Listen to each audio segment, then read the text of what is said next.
Hey guys, and welcome to How to Paint Sekhar, the Fang of Nulahmia for Soulblight Gravelords from Age of Sigmar. Okay, I think I got all that correct. So today we're going to be getting into this vampire here, and it's a pretty cool one. Ever since it came out, I've been looking forward to painting this to add to the collection, and we've been doing a bunch of vampire videos over the last few months or weeks, and we're going to use those techniques that I've been showing recently on this one in my custom scheme, my Soulblight scheme, and I've got many more of those videos on the channel if you want to check them out. If I'm really good, I might put one up in the top hand corner here, but you know, I've got many on the channel, but this has been going on for quite some time for those that have been watching the videos on this channel. And yeah, today we're going to be using that scheme, but in addition, doing the underpainting, overpainting, the color glazing work into the flesh, and sort of using that as part of a way to get into this and do a full how to paint, so you'll get the whole thing all together. So those elements that we've done before, and then my blue-green blend on the cape, etc., the Runelord brass armor with the color glazing, and then for this snake, as I alluded to in my post, because I'm Aussie, we're going to be doing this as a red belly black snake. So I think that color scheme will go really well with this. You know, the blacks with the red underneath, that'll fit in really nicely with the greens and so on, and all of that. So I think that's the perfect snake for this one. I think that'll be really fun, but it's a really cool model. It's just, you know, there's not a ton of different details. It's nice and easy. It's a really good one to work on when you're practicing these sorts of techniques. You've got a nice robe there to practice your blending and your shading and highlighting and so on, which we're going to go through and do. And I just think that's a really nice palette to work off of when you're learning. So I think that's really cool. So yeah, let's stop all this yappering and get into some painting, eh? Okay, so to start with, we begin with the Runelord brass, and so we're just going to do our base coat now. You know, add a little touch of water to the metallic, and just give it a nice even coat, maybe a second or third coat, so you get a nice, good, solid base for this, so we can do all the other layers on top. And so once we've got that sorted out, then we move into the lead belcher, and the same thing again. You're doing your base coat here, just making sure that you get a nice even coat. So again, maybe second or third coat, and get those two base colors down really nicely. It's important to spend a little bit more time on this than maybe you might think you would, because the better you do this step, the better all the other layers are going to go on over the top. We're adding washes and so on, and so this is going to change the color, and you want a nice good base there. So once we've got that sorted out, then we move into our sepia and then null and oil washes. So I'm using the Nulahmia medium here and adding a few drops to the sepia, and then just washing it over the surface and getting a nice even coverage. So you're looking at maybe sort of 1 or 2 drops to the sepia wash, and just getting a nice even coverage and some nice shadows in there. And so once that's sorted out, then we move into the null and oil, and again the same process.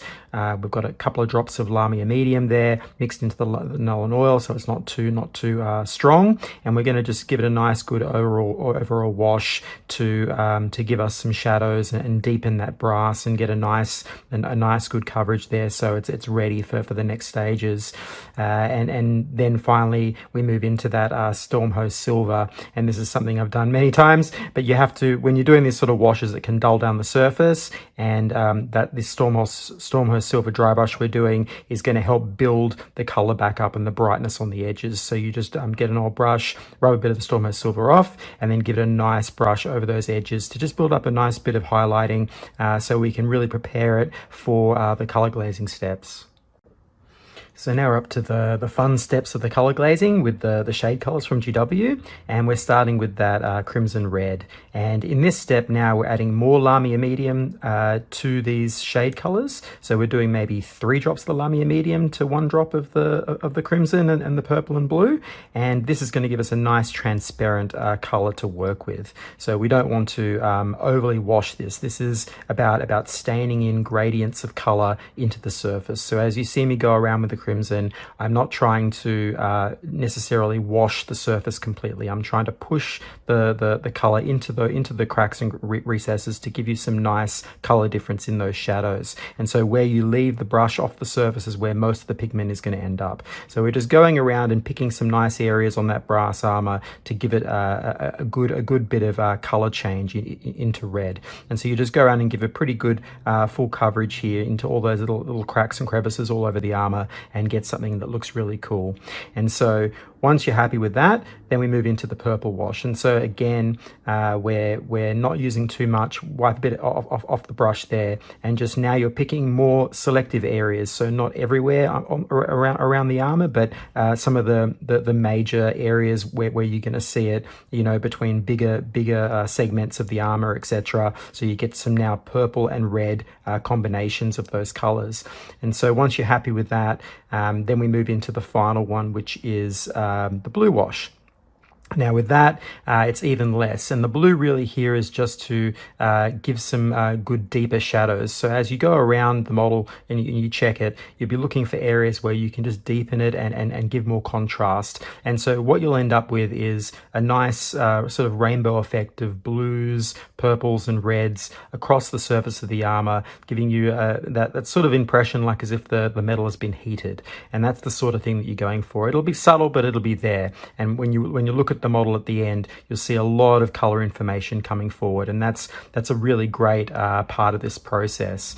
And so finally, once all that's sorted out, then we move into the most crucial step of the armor, which is re-highlighting with a fine detail brush and line highlighting the edges of the armor. So you need to do this step because all those different layers of shade colors, washes and so on is dulling the surface. So we want to go back in and bring out those brights and make the armor really pop, so it really looks like, you know, shiny armor. Well, maybe sort of worn armor, but with a shine on those edges. And so you use a nice fine detail brush and go around all those edges and just hitting them, the main ones. You don't have to go on every edge here. We're just hitting all of the main edges that are facing up and forward, so you get a nice result. So now we're going to do the base. And so here we're doing my classic grey ashen base. So many of you might have seen this before, but if you haven't, it's pretty simple. We're just starting with Necromancer Cloak from Army Painter, although now I think they've changed their grey, so that I think it might be under a different name now, but basically a dark grey. And you're going to base coat all the base there with that colour and get a nice, good, even coverage. And so once we move past that, we're getting into our dry brushing steps. And so here we've got sort of a mid-tone grey, a lighter grey, and then white. So dungeon grey, uniform grey, white. And we're going to start to dry brush the surface. So starting with that darker one there, the dungeon grey, we get a little bit on the brush, wipe it all off onto a bit of paper or something similar, and then you're going to brush the surface of the base and pick off all those raised areas to give you the highlights. And so you go around and do that, and then the same process again for the uniform grey. Now you're not washing the brush out in between these steps, you're just wiping it off and then going again. And that's because we want to keep the brush relatively dry. We don't want to have too much moisture in there, otherwise it's going to make it a little bit difficult to do this process. So once we've got those two colors down, you'll see me come in there with the white at the end, and that's to really give it a nice bit of pop on the tops of all those little bits of rubble and so on. Get a bit of light there, and also to brighten it up a little lighter than maybe it normally would be. So we're going to come back in with the sepia and the biltane green washes and add a little bit of life and color to it, and that's going to dull it down a little bit and settle it back into, you know, a sort of more value range that's more realistic, I guess.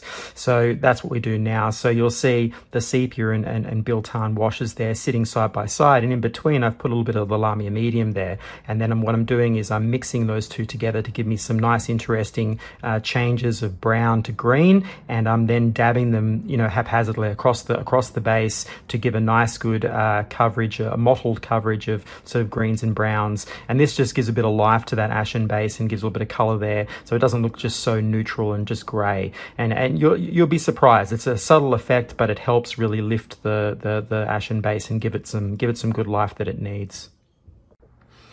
All right, so now we're on to the really big step. So this is the blue-green blend, which I've done again many times on the channel. You want to set up the gradient there, and we're going to begin with that night blue, so on the cape. So you'll see me just going through and basing that out, and if you want to see more of this sort of technique, I've got many more videos on the channel, but we're going to go through it here. So you've got that blue down, and once you're happy with the coverage, you probably have to do this a couple of times. Blue's a tricky color, so you'll probably need to paint it a couple of times to get a good base down.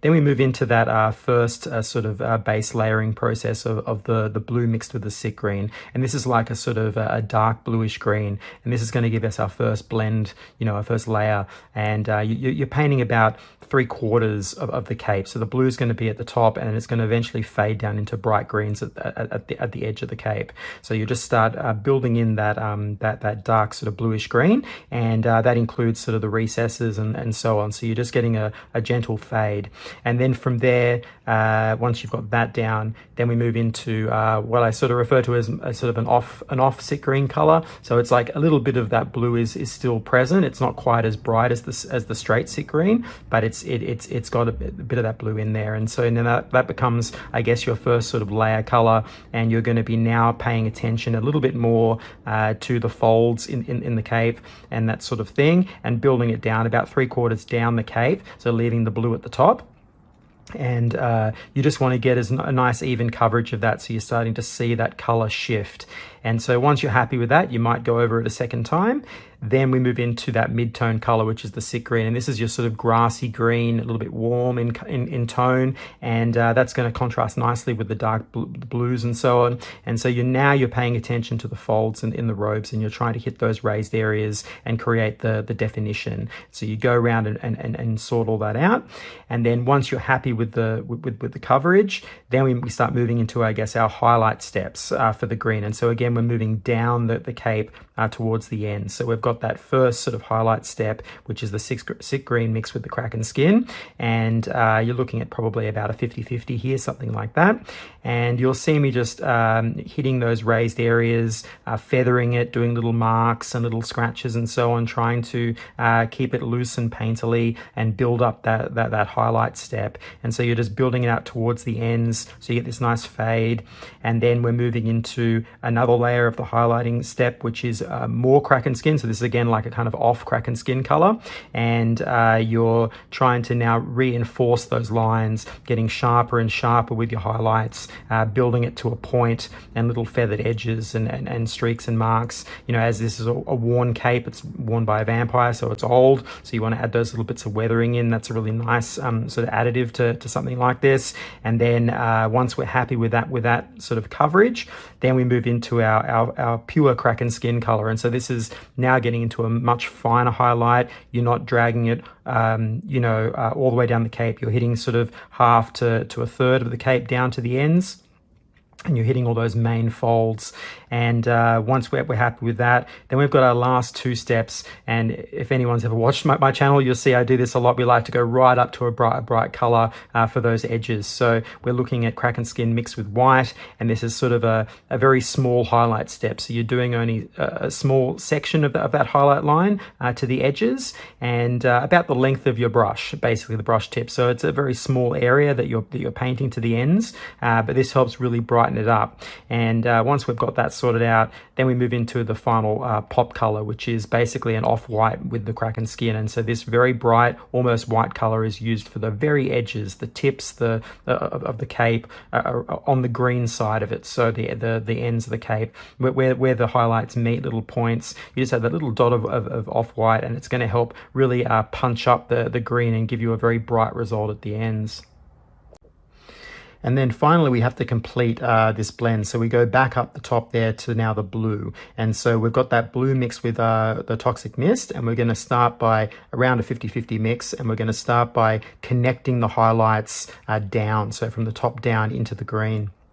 And as we move up these layers, you're going to see it more and more connect. So it'll start to blend together as the values get more closer in range. And so you don't have to do quite as many stages here because there's not as much of the blue to do. So we've just got that tight little area at the top of the cape. So once you've got that first layer down, then we move into, you know, the next layer. And this has more of the mist added into it. It's kind of like an off toxic mist color. And again, we're doing finer highlights, little feathering, just hitting those top areas to give us some brightness, connecting the lines into the green and that sort of thing. And so once we're happy with the overall effect, then we move into straight toxic mist, and this is now your main primary highlight color to really unify everything and get it all looking and feeling right. So across the tops there, and making sure that the green and blue kind of blend together. And if you're happy with that result and you've got to that point and it's all looking nice, then we go in for that final spot highlight again with the toxic mist mixed with more white, so it's like an off-white color. And same that you did with the green, you're hitting just the very tops just to add a little bright spot along the top edges of some of the cape there. So where the material meets I guess her waistline, that sort of thing, and across the back there where the armor is, you're just adding a few little dots of white just to help tie it all together and unify the color across between the blue and the green.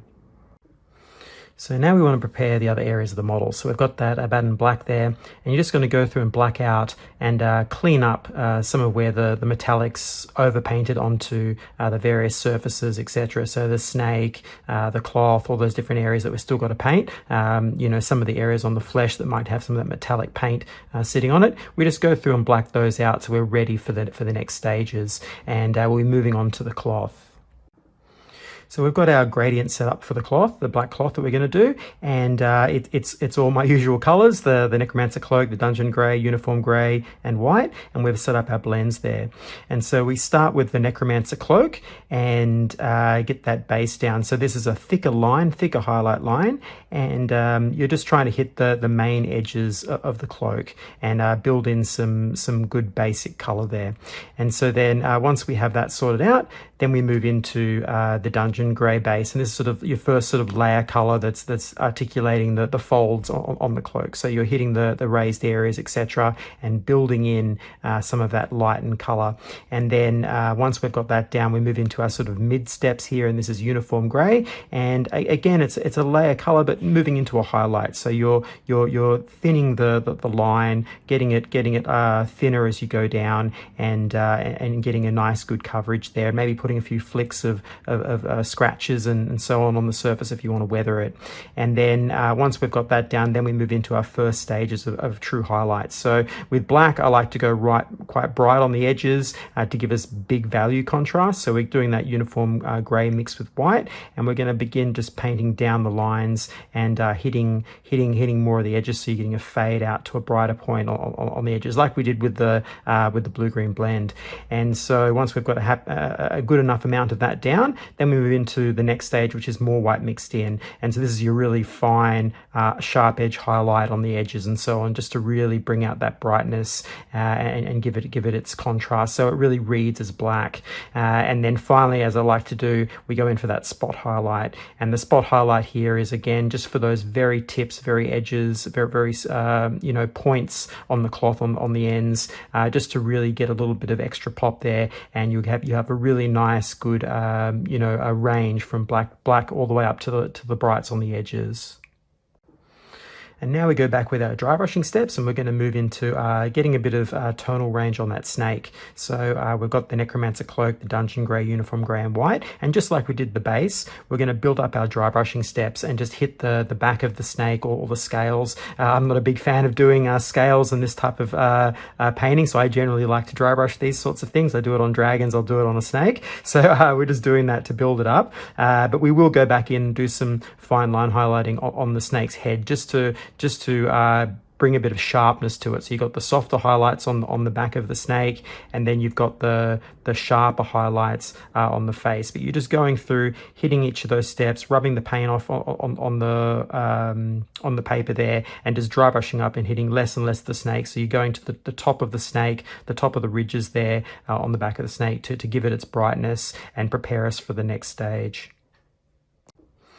And so, as I said, we're going back in with those same mixes we've got on the palette there from the cloth, and we're going to use that on the snake's head. And so, starting from about the dungeon grey onwards, we just go through, and you'll see me go and just build up the edges of that snake head, highlighting the face, building in some brightness, and just giving it an overall sharpness, so it feels not quite as rough as the rest of the body, because this is like a focal point on the model. It's one of the main focuses on the model, apart from the vampire itself, is that snake head. So you want to make sure it's got some definition there and is looking nice. So it's just going all the way through those gradient steps, all the way up to the pop highlights, which are going to be hitting just the very, very raised parts of that face, and you should end up with a really nice result, and prepares us for the final stage, which is the Achillean green contrast there, mixed with the contrast medium that you'll see me doing now, and that is to basically wash the surface and give this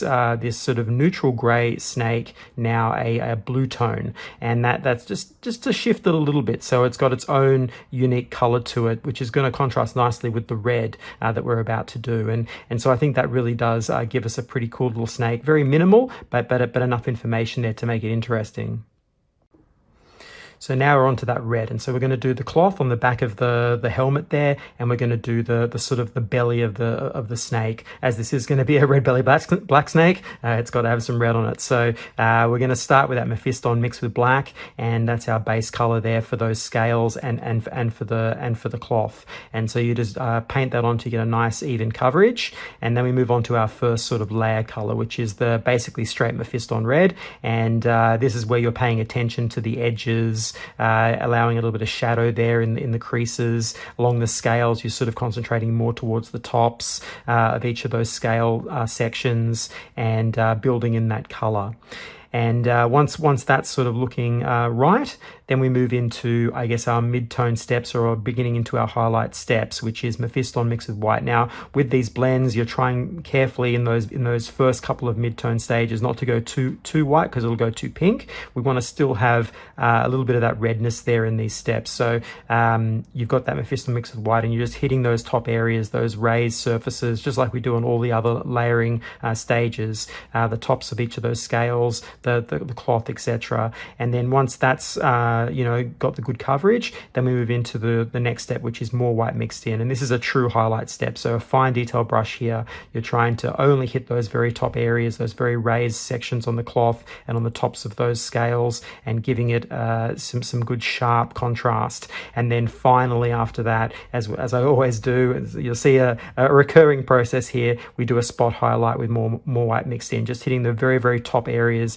little spots of light, just to help give us some extra contrast, as bright colors tend to darken down as they dry. So this helps to just balance out that dulling effect as the paint dries, and we'll still end up with some nice good tonal range, good values there, readability on the model. And now we're up for a little bit of a fun little mixing stage here. So I've got some purple, some of that red, we've got Toxic Mist there, I think that's the light blue there on there, and we've got some white as well. And you're going to see me just mix in the purple and the mist in for the tongue. So this is to sort of get that sort of purple bluish tongue there on the snake, and I'm just doing a couple of levels there from purple up into the mist, and the same thing for the back sort of membrane part, or the sort of the gum part of the snake there behind. I've just used a little bit of the red and white mixed into the purple to get a sort of creamy color there into the back, just a little tiny bit there.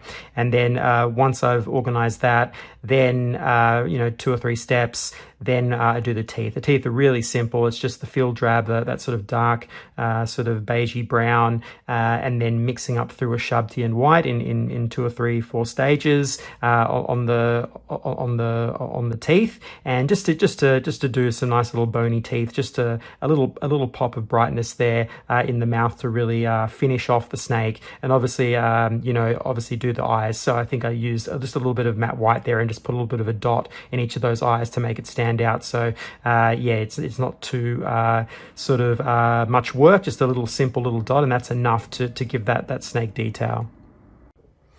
And now we're on to the fun bit, so the skin. So we're going to start with that base of Mephiston red and paint the skin in the red to give us a nice red undertone for what we're about to do. And once we've got that all nicely sorted out, it looks good, then we're going to move into these next steps with purple, jade, the sunrise blue and the yellow. And so we're going to begin, now all of these steps are designed to give us some color variation. We're going to paint over most of this, but this is why it's called an underpainting. It's giving us some information to begin with. So with the purple, we're trying to hit sort of the spots where we might think blood coming to the surface, or sort of unusual spots on the skin. So at the centers of the chest, if the chest is exposed, or the back, things like around the hands, around the knuckles, that sort of thing, going into creases or areas on the flesh where it's going into meeting a point, you have this sort of discoloration of purple, and that's just to give us a bit of difference. And once we've got that sort of sorted out and mapped out on the skin, then we move into the jade. And the jade is there to really push the color into a different sort of tone, and again simulating the blood under the skin, the subsurface scattering. You're trying to imagine different colors showing through the skin, as a vampire has very translucent skin. It's old, it's like parchment, the skin, so it's going to show a lot of color coming through, even if it's an undead creature. And so you're going to see a little bit of that in areas. And then finally we move into some sunrise blue, and this is just to make the jade pop a little brighter again, a few little spots of brightness, and that should give us a really nice overall tonality of a range of color for this underpainting. And then finally, just because I like to add it in, a little bit of yellow as well, just here and there on certain areas where maybe the bone is coming to the surface, where the skin is stretched and maybe the bone is coming through around the hips, that sort of thing. And that will give us a really nice basic map for our skin tone. And now we're coming through with all of our actual skin tone colors. So we've got that ironbark skin, the cold gray and the white, and we start out with our base of cold gray. And now when you're painting this on, yes, it is a base color, but what you really want to do is leave some of that underpainting showing through. So areas around shadows and so on, you want to sort of feather the brush across it, so you sort of leave a little bit showing through. It makes it painterly and interesting to look at, and you're going to leave some of that color, interesting little spots there. So you're sort of blending the cold gray in. And then once you've mapped that out nicely, then we move into our first sort of layer step, which is the cold gray mixed with ironbark skin, about 50-50. And again, now you're placing that into the areas where the light is hitting the tops of the anatomy there, trying to start to get some difference in those tones without totally covering all of the underpainting, leaving a little bit showing through. And once we're happy with that, we move into our mid-level step, which is the ironbark skin, the main skin tone. And again, you're highlighting the raised areas, feathering things in, just allowing all those colors and all of those tonal ranges to start to blend and give us a nice full skin tone. And once we're happy with all of that, then we move into our highlighting steps as per usual. We've got the ironbark skin mixed with white, and this is our first sort of proper highlight step. So you're moving down a brush, you're moving in, you're trying to hit those raised areas across the T-section in the face, the top of the nose, cheeks, etc. You're trying to hit the tops of the hands, the top of the back, etc. Trying to get some light in there. And then again, we move into more white mixed in, so we've got a brighter tone again, and now you're hitting less of that, only very raised areas, trying to really pick out around the face and that sort of thing to really bring this skin to life without losing too much of that color information underneath. And then finally, like I always do, we have our spot highlights. That's more white mixed in, and you're just hitting the very top areas around the face, top of the knuckles and the hands. The face is the focal point, so that's where you want to focus most of your attention on. The more value range that's there in a tight space around that face, the more your eye is going to be drawn to that area, which is what the focus is meant to be. That's the whole point of it. So that should give us a really great result for our color glazing. And now onto the final stage of where we're going to add these color glazes in. So instead of using the shade colors like I normally do with GW, we're going to use the real colors here. So Mephiston red, the purple, the blue and the yellow. And so we start with the red, and we're going to just mix in water with it. So like 3-to-1, something like that, very thin, so it's transparent. You wipe off most of the excess off your brush, so you've only got a little bit on the brush, and you're going to gently drag it around into the creases to sort of of bump the redness, maybe around the eyes, the knuckles, etc., to add a little bit of more color information, add more saturation in there. And it's going to tint those layers that we just painted on, the flesh tone, to sort of push it towards a pink tone or a red tone, and that's really fun. So it gives you lots of variations across the surface. So it's not a wash. You're trying to place it very carefully and just get a little bit of gradient going just to bump the color transitions there. And then we move into the purple, and the same again, except less this time. Very key areas around the eyes, maybe around the bottom of the jaw, in the mouth, etc. Anywhere where you want to see just a little bit more shadow there, and the purple will help you do that, and also give a bruising effect. This is a vampire, so the purple's really useful here. It gives it that sort of undead feeling, and that's a really great one. And so then finally we have the blue, and like always when you're using blue like this, whether it's the shade colors or anything that you're trying to shade with blue, be very careful, because the blue can really push the color a lot. So very small amounts, just helping to build in shadows and unify it all together, so you get an overall good sensation across that skin. And after we've got all that done, the final step I always like to do is add a bit of the yellow in. And now with the yellow, like I've said many times, when using yellow, be extra careful, mixing that water, keep it very translucent, only a very small amount on the brush, and you're just touching the edges of the knuckles, the hands, a little bit around the nose maybe, and the forehead, that sort of thing, anywhere where the bone is coming to the surface, and you get a discoloration of yellow. And so what you should end up with is a great range of color that unifies this skin and gives it a sort of bruising kind of effect, which looks really great on a vampire. It's a good color tone. Be great for zombies as well, but it's great on vampires. So you'll end up with a really lovely result. There's another little touch if you want to use that yellow. I've done this. I just tinted the eyes, which I painted white on both the snake and the vampire, and I just tinted both those eyes with a little bit of that yellow, just to push the white towards yellow. Just a little touch. If you want to do that, you're welcome to try it. Now, finally, just as a little cherry on the cake, I don't always go through this step, but some of the little tiny tertiary details, we've got those little gemstones there, and I'll just take you through my simple process. I've just grabbed what's already on the palette, so we've got some of the blue, the jade, and the toxic mist, and I've just made a little gradient there of a couple of steps, and just to paint those gems. So you start out with the blue, and then you move into that sort of jade mix step, and you're just highlighting the bottom sides of those gems, so in sort of a crescent moon sort of shape, a semicircular sort of shape underneath, and that's where the light is coming through the gem. And then you're using the mist to then further accentuate that bottom edge, so that it's getting brighter and brighter, and you're seeing more of the color in the gem. And then at the top it's very dark, and even though I don't show it here in the video, all you do is you get your white with a fine detail brush, and you just do a little spot of white at the top, in the darkest point at the top where the light would be hitting, and that basically indicates the reflection of the sun as it hits the gem, and all of the color information that's inside the gem actually goes out the bottom side of the gemstone, so you'll see the color at the bottom, and that's how you highlight up gems. And and if you really want to push it a little bit extra, I've added a little bit of satin varnish onto those, or gloss if you got that, and that'll just give it a little bit of shine and give you a material difference to the rest of the model, which I think is a nice little touch if you're wanting to go to that extra effort. And Vallejo, GW, everyone sells various types of little gloss pots that you can buy that you can just paint on. They're all acrylic, so a non-toxic version of it, or as non-toxic as you can get. But Vallejo does one. That's the one I use, the satin one, and that works quite well. And there we go, Sekhar, all done. Let's take a look.